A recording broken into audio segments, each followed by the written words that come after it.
এক ছেলে পরীক্ষা দিতে যেয়ে দেখে তার সবগুলো প্রশ্ন কমন পড়েছে। সে তো খুশিতে বাকবাকুম, একেবারে ভালো মতো সবগুলো প্রশ্নের উত্তর লিখে দিয়ে সে বাড়ি চলে আসলো এবং সে তার বন্ধুকে বলতে লাগলো, ভাই এইবার আমার পরীক্ষাটা যা ভালো হয়েছে না, ইতিপূর্বে কোনোদিন এইরকম ভালো পরীক্ষা দিতে পারি নাই।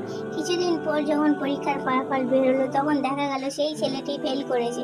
ছেলেটি তখন হতভম্ব হয়েছে, চিৎকার করে কান্নাকাটি শুরু করলো। আসলে সে বুঝতেই পারছিল না ফেল করলো কিভাবে। তখন খবর নিয়ে জানা গেল ও প্রশ্নের উত্তর ঠিকই দিয়েছিল, কিন্তু পরীক্ষার খাতার মধ্যে তার নাম লেখে নাই।